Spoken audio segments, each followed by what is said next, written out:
Siyempre, kung sino lang yung tamang sagot. Isa lang ha. Isa lang Oo, di ba ha. hindi ko na eh, nag-team ito lang siya. Gaya. Ano na kayo? Ang ganyan tayo mo, ano ka dito? Kasama ka? Sama ka ba? Eh, kita mo ko yan, kita mo ko yan. Ayaw pa, Benny.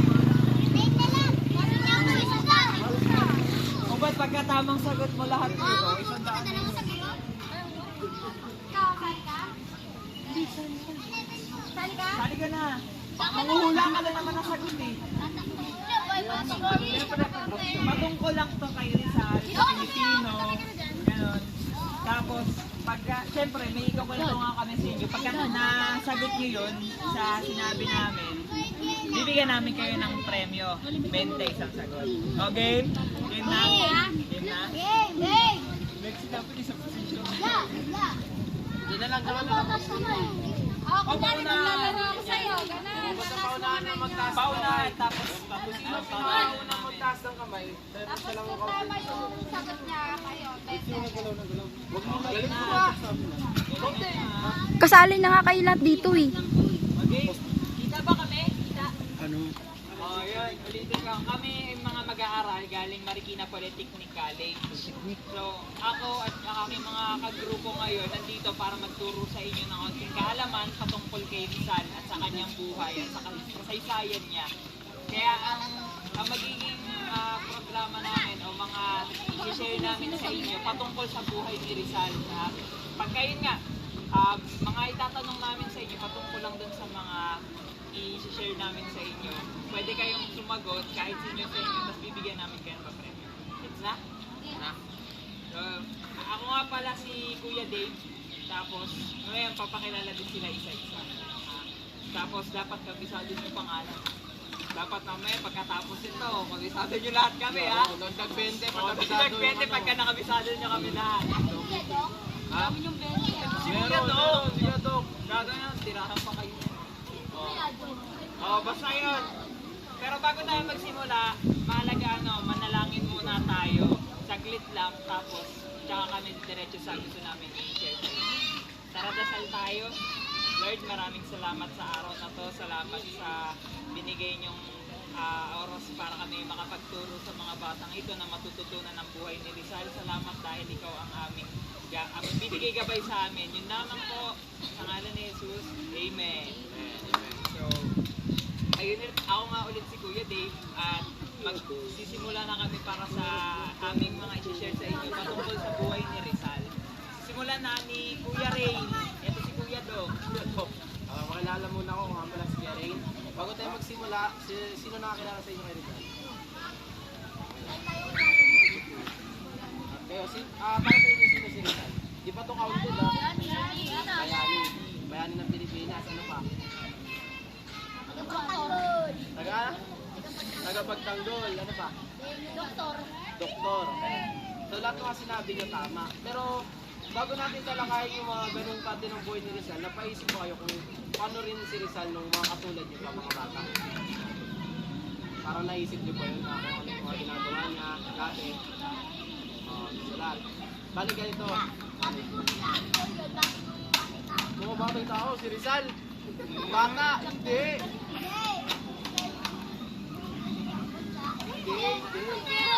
Walang ganun.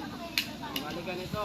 Si Dr. Jose Rizal, bigyan muna kayo ng paunang profile sa kanya. Bali si Jose Rizal, pinanganak noong Hulyo 11, 861. In English, June 19, 1861. Tandaan nyo. June 19, 1861, pinanganak si Jose Rizal sa Calamba, Laguna. Tapos, ang kanyang mga magulang ay sina Francisco Mercado at si Teodora Alonso. Pareho silang magsasaka. Kaya sa pagsasaka na rin namulat si Jose Rizal. Bali yun yung ginagawa niya pagkabata, yun na rin yung ginagawa niya kasama. Nung murang edad pa lamang din Jose Rizal, marunong na rin siyang magbasa at magsulat sa sa edad na 3 taon. Tapos si Jose Rizal ay pang-pito sa 11 magkakapatid. Okay? Naintindihan niyo ba? Tandaan nyo kasi babay, ayaw tanong. Dadagdagan ko ng 20 yung makakasagot mamaya sa akin ha. Bali 40 na agad. Kuya Dok. ito. Tapos, nung bata din siya, na nahiligan niya na rin na magpinta. Okay? Tapos, habang natututunan niya yun, ang kasama niya sa pagkatuto niyang yun ay yung nanay niya, na si Teodora Alonso. Okay? Naiintindihan niyo pa? Opo. Okay. Tapos, yung mga pinipinta niya lang, ay yung mga nakikita niya sa bakuran. Kasi yung nasa labas ng bahay nila is bakuran lang nila. So, doon lang sila naglalaro, doon lang sila nagmumuni-muni kapag sila ay naghanap ng paglilibangan. Okay? So, yun lang yung parte ko. Tatanungin ko na kayo. Ayun pabuti sa tanong. Paunahan ng sagot ha. Sino na magtaas ng kamay? Siya yung tatawagin ko. Okay. Pangilan si Jose Rizal sa magkakapatid? Wait lang, kalma lang. Kalma lang. Kalma lang. Okay. Kalma mo lang. Sige. Para sa mga dagdag pang kalaman, tatawag si Ate Ara para italay sa inyo yung kanyang hinasagap. 40 na tayo. Tatandaan namin yung nakakasagot sa inyo ng tama. So, ayun. Ang ano namin, sino nga ba si Rizal bilang isang mabuting anak?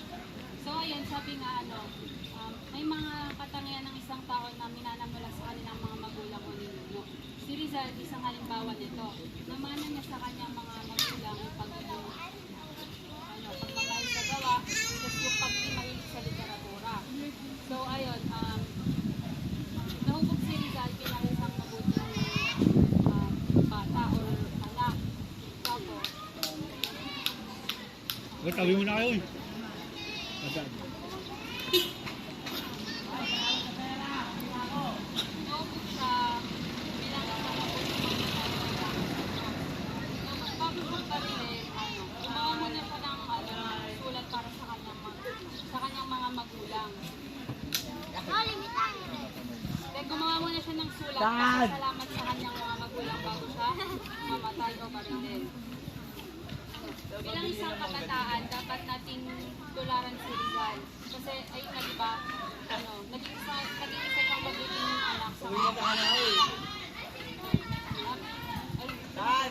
dapat ba nating tularan si Rizal bilang isang mabuting anak?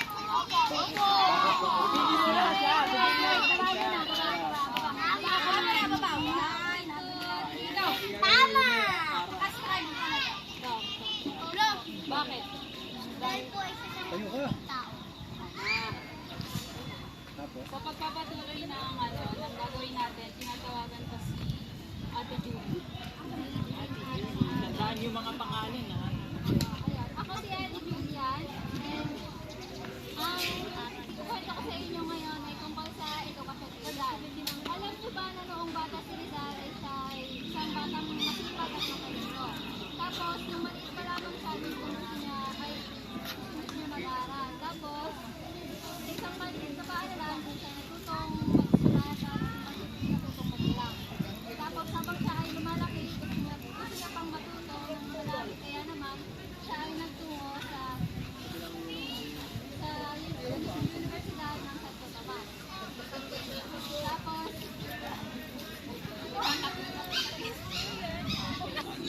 nung nakaano siya doon, gusto niya pa rin matuto ng madami, kaya naman pumunta siya sa ibang bansa, sa Madrid, sa Espanya. Tapos habang siya ay nasa ibang bansa, dala-dala niya pa rin yung pangarap na mapaunlad tong Pilipinas. Kaya naman nagsulat siya ng madaming nobela. Tapos, yan naman, tatanong na ako. Ang tanong.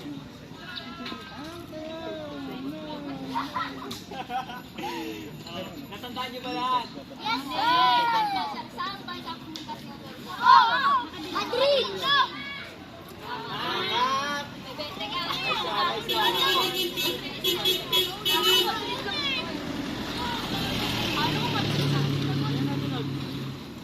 Sa pagpapatuloy, tinatawagan ko si Kuya Dave.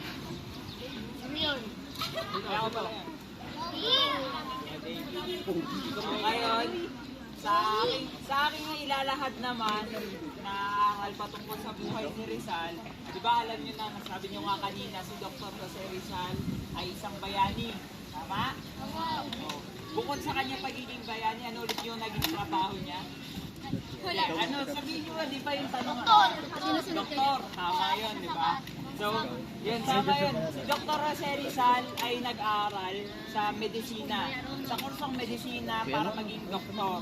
Ngunit sa limit ng ating mga kaalaman, ano kaya ang kanyang kinuhang parte ng kurso sa medisina?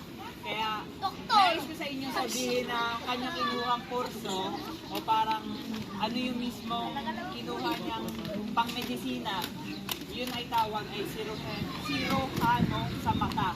Yun yung mga nagagamot sa mata, kanyari malabo yung mata nyo, o kaya nabulag. Kaya diba, kung papansinin nyo sa mga naging kapansanan, kasama yun, tama, di ba? Pagka may katarata ka. Tapos, kung napapansin nyo sa mga may kapansanan dati sa panahon ni Dr. Jose Rizal, ayun yung nagpagbibigyan attention sa kanya dahil mas special niya yun na pagkuha sa kursong medisina, pagiging sirohano. Natatandaan niyo pa? So, sa dami ng kinuha ni Dr. Jose Rizal na pagpapatuloy ng kanyang edukasyon, ito ang naging kanyang kabihasaan at naging trabaho sa kanyang pagpunta sa pag-ibig at sa pagbalik nito sa ating bansa, hindi lang para magsulat ng nobela na aklat, kundi pagiging doktor at sirohano sa mata ang kanyang naging profesyon. Tandaan ba? Okay. So ito, tanong ko. Tatanong ni Joke lang. So yun. So, ano ulit ang naging profesyon ni Dr. Jose Rizal? Wala pa! Baba muna. Baba muna. Baba muna. Ano ang naging profesyon ni Dr. Jose Rizal at ang kanyang naging trabaho? Ito, nakapunta. Kanina pa ako nakasiruhan sa mata. O, tama. Sirohano sa mata. Kaya, ayun, di ba? Ay, syempre, ang dami nyo. Tatawagin nyo namin pagkakasina namin. Di pa ako nakakasagot. So ayun, sa pagpapatuloy ng aming paglalakad sa inyo ng aral, tinatawagan ko si Binibin Charity, si Ate Charity. Ako si Aisha. Nakasintahan ni Rizal. Tatlo. Ilan ba kayo? Madami yun ha. Ay nagkaroon ng labing Maganda ng pasok doon yun. o 12 Kasing dami niyo. nakasintahan. Pero isa lang doon ang kanyang napangasawa. Ayan ay si Josephine Bracken.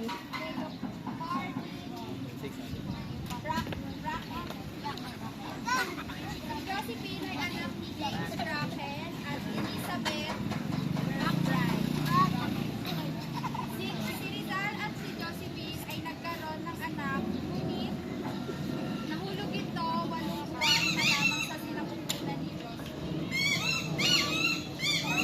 Kinasal si Rizal at saka si Josephine 2 taon bago mamatay si Rizal kay Vicente Abad. Kaya magtatanong ako. Tatanong na ako Ayan na. Ilan naging asawa ni Rizal?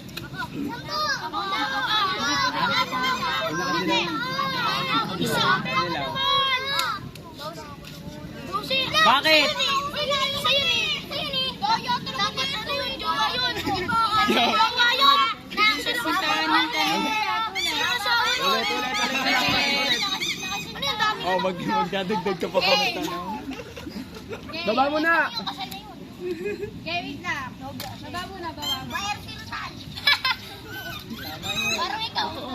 Sino ang nakasinta? Ay, sino ang napangasawa ni Rizal? Kasi may bracket. Hey! Elsa. Bracket din. Ano sabi mo? Ano sagot? Elsa. Bracket? Ale. Elsa. Ang pangalan? Dapat tama yung pangalan. Jowa. Kung nakinig talaga kayo. Josephine Bracket. Yun. Ano sabi mo? Sino ba yung sinawag mo? Ito. Mali ang Pinedo. Josephine Bracket. Bracket. Ako pa. Josephine Bracket. Ako pa. Ano? Josephine Bracket. Bracket. Yun. T-Rex. T-Rex. Eh, sinabi ko na. Sinabi Brackhead Sabi mo brackhead daw eh. Brackhead. Oh. Ginawa mo, bako yun eh. Uy, makinig. Makinig, oh, makinig. Sino yung tama ni Josephine? Wait lang ka. Sino nga yun, no? Yung tatay nga. Ay, sino yung tatay ni Josephine? Father. Father ano? Hindi na lang matanda. Wala! Si Rizal! Oy, Okay, makinig na. ang matawag ko sa Kuya Josh. Kuya Josh. Makinig. Sa ako naman ay patungkol sa pagluwas. Sabi ko kanina bracket yan. Oo. Sige, pagka wala nang tamang sagot, wala na. Makinig na para na may masasagot kayong tama ulit. Magluwas ni Rizal sa pagluwasan niya.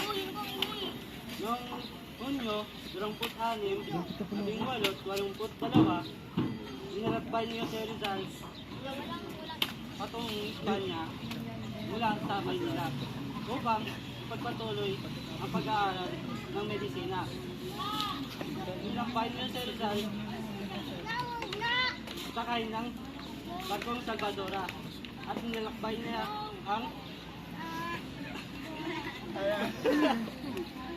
inilakbay niya ang Suez Canal. Sa Madrid, nadagdagan ang kaalaman niya sa Rizal patungkol sa medisina at sa iba pang larangan tulad ng sining at panitikan. At okay. Magtatanong na ako. May natutunan ba kayo? Wala kayo. Pero tama dapat isagot niyo sa tanong. Oh. Dali lang yung tanong ko. Anong barko ang sinakyan ni si Rizal patungong Suez Canal? Ba't nila Lupi? El Salvador. Dito ba ito paglaki? El Salvador. Mali. Sobra yun. Titanic! Ako, Salvadora. Titanic! Sinabi mo yun eh! Titanic yun eh! Sabi mo kasi yung Salvador eh. Salvadora dapat. Tama ba Kuya Josh? Tama. Barkong Salvadora.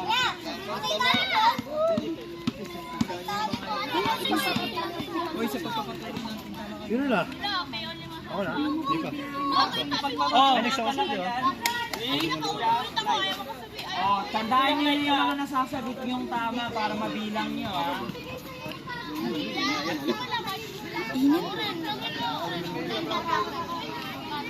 So ito na nga. Oh, makinig, bata. Hoy, sabi kayo boy. Ang pakilan ako sa mga ano.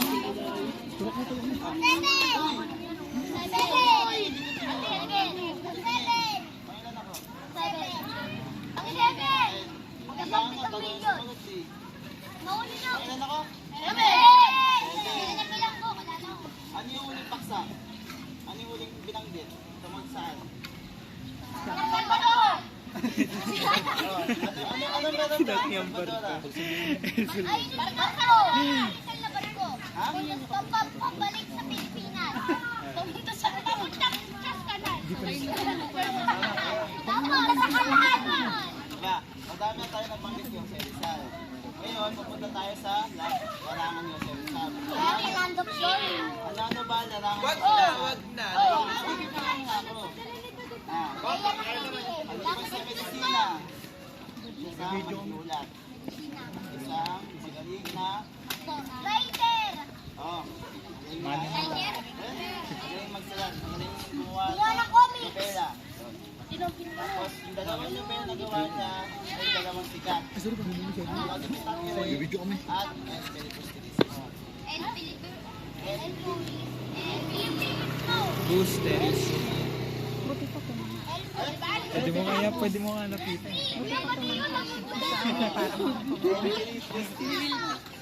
Dalawa yun ha. Tapos, ayun na. Ang dalawa na yun, naging larangan, tsaka madami pang iba, ang naging parang tulong saka naging kailangan niya sa pagsikat at pagtulong sa bansang Pilipinas. Na tayo, ano nga sagot? Unahan. Pagalit ba lahat? Ay, lang yun ha. Tanong sagot.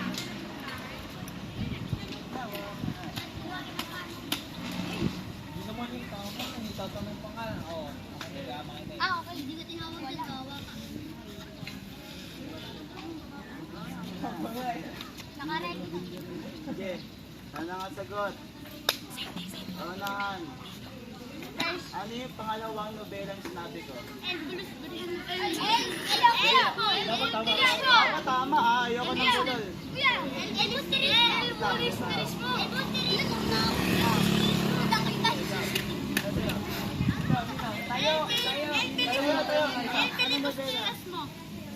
Yopay. Sino? Sige daw. El Peribusterismo. Ano na? El Peribusterismo. Mali. Mali. Kulang ng ano. Ay, mali yung letra. Ikaw. El Busterismo. Mali. Saka. Sino? Ikaw. El Bilisterismo. Mali ulit. Sino? Ikaw. El Bilis. El Sige. Bilisterismo. Mali. Sino? Kevin Kempa. Tama daw, sabi niya ate. Ano sabi mo? El Filibusterismo. Tama.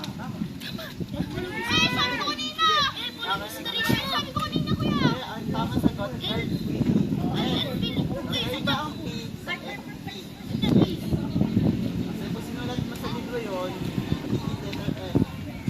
At iba kasi iba ang letter na P at F na P. Yes. Anong libro rin dyan? El Filibusterismo. Sige, pagpapatuloy natin yung paksa natin kaya Guard, 8,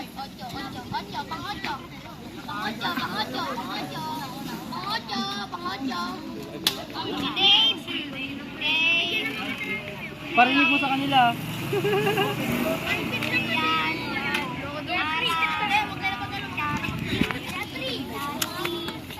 Sige, vlog to. Naloko na namin ngayon sa uli, di ba? Gusto niya panoorin niya, no? Bupost yan papost yan sa YouTube. Kaya, kuya, kahit Adam niya na mag-rule. Lipat natin sila dito. Lipat natin sila. 35 anos lamang nakasod siya ng China, Amerikana at biyaheng papunta Bagumay o Luneta. Ako. Kung saan siya ay binaril.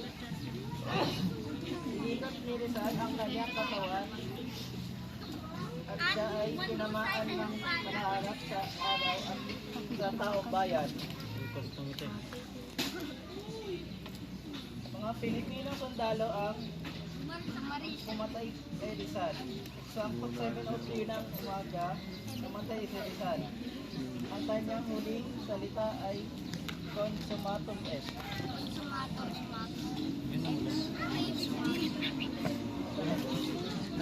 Tanong ka. Dapat, Adam, huwag ka na mag-cellphone. Tanong. Harap mo na kay Adam. Kailan namatay si Rizal? Ako! Sino? Ulit. Sino tinuro niya? Yung ano? Ulit. Ay, nakadilaw daw. Op.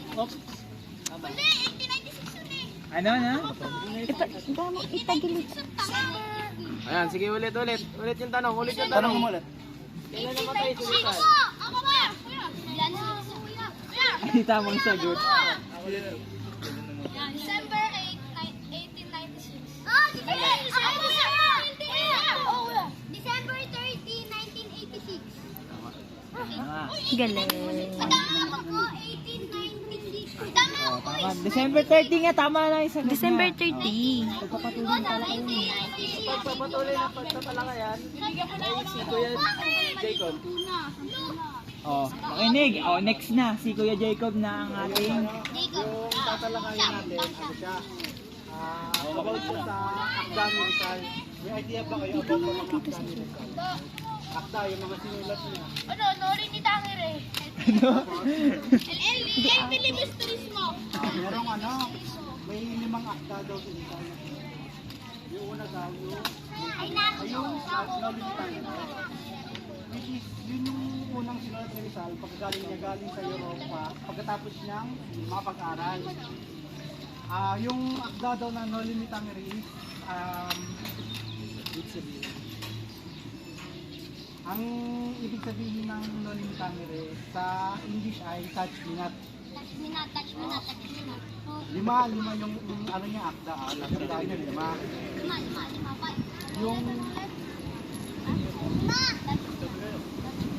Yung ano daw, yung No Limit Tangere, tungkol daw sa mga kastilang Dito na lang. Ikaw ya, kuya. tungkol sa mga kastilang walang katarungan sa ano, sa mga Pilipino. Tapos yung pangalawang nobelang sinulat niya is yung El Filibusterismo.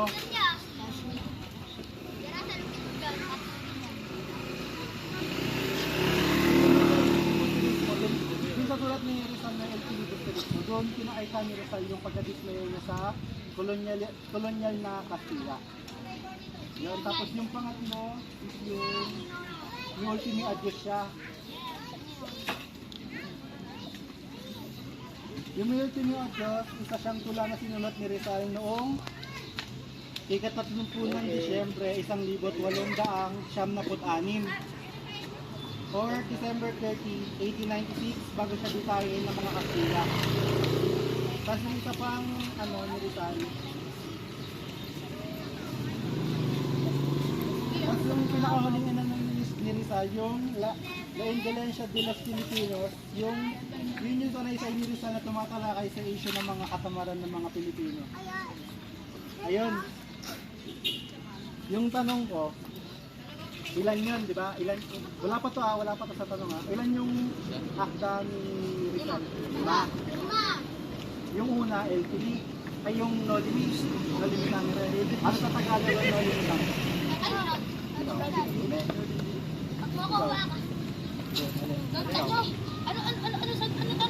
Anong Tagalog ng No Limit Tangere? Tagalog Tagalog ng No Limit Tangere. Hawakan mo ako, hindi. Sinabi na kanina yon. Iba yung English, iba yung Tagalog. Dapat napakinggan nyo yun. Ano? Ikaw. Sige, ikaw. Nakapasa ka man. Oh, Diyos. Kasi yung English yung English. Tatlo. Ito. Nakagaw. Tatlo. Yan yan eh. Ano nauuna eh? Anong Tagalog daw kuya? Ano yung Tagalog? Ano, wag mo akong sarangin. Salangin. Salingin. Kapag papatuloy pa ano ni Kuya El. Natandaan niyo pa ba mga pangalan namin? Apo. Wait lang. Mamaya mo na pakawalan yan. Sino nakasunod sa'yo? Last ay ang Manig. naging kasaysayan ni Rizal sa ating panahon ngayon. Bilang isang mga kabataan, tayo ang sinasabihan nito na karapat dapat mamulat tayo at maging bukas sa katotohanan at magbigay tayo ng pugay at respeto sa mga taong naghihirap upang magtulungan tayo. Ang mga kabataan ngayon, ang pwede rin itong gamitin sa kanilang mga Ulitin mo! Sinabi ulitin eh! Ulit! Hindi naiintindihan eh!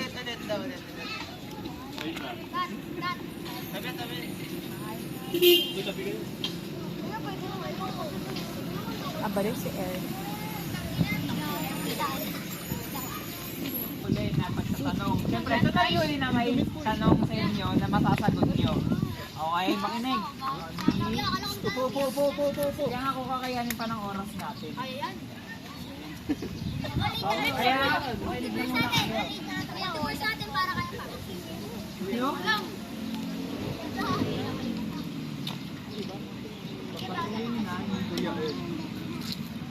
Ang ating tatalakay ngayon ay Last na yan. Ang naging kasaysayan ni Rizal na ating panahon. Sa ating panahon ngayon, namumuhay tayo bilang isang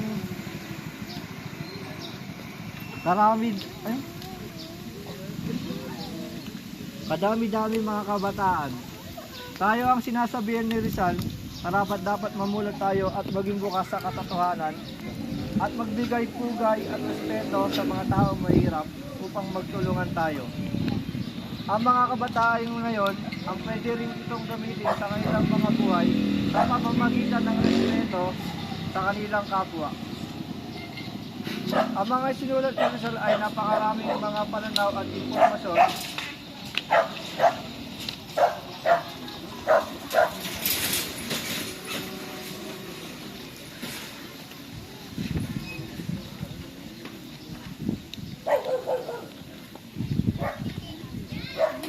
pag-iusal sa pag-aaral ng kanyang kasaysayan, kilala ng marami sa atin si Rizal bilang doktor, manunulat, makata at linguista. Pero sa tingin ko, kakaunti lang ang nakakakilala sa kanya bilang historiador. Para kay Rizal, may isa-isa ang kasaysayan.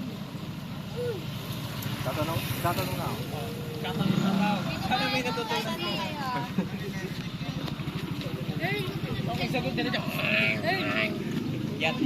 Yatat.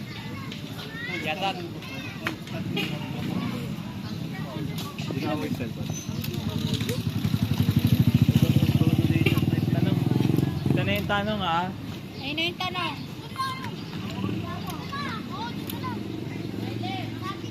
Ano? Yan na. Tanong. Sa mga nabanggit ko,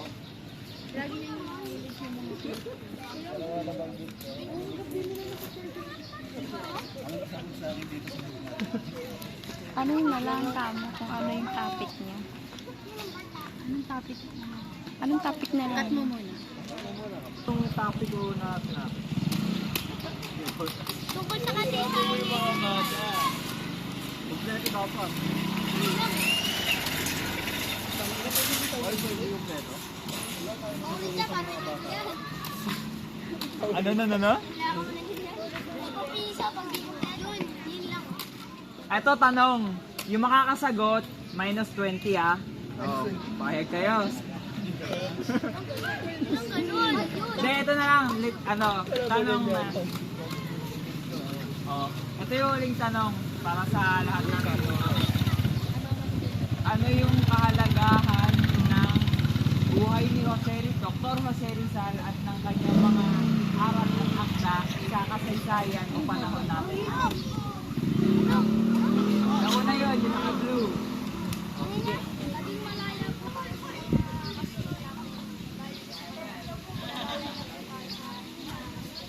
Tama yun, di ba? So, pinalaya niya tayo sa mga Kastila na nanakop sa atin. Baka may mas maganda pang sagot. Sino pa? Gusto? Wala na akong ano.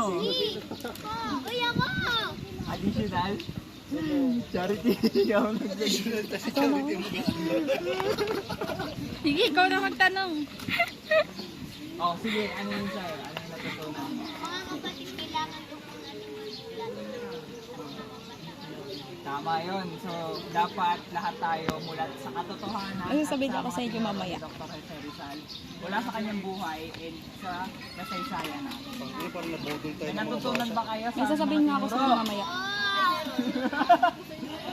Bakit kayo upo? Opo.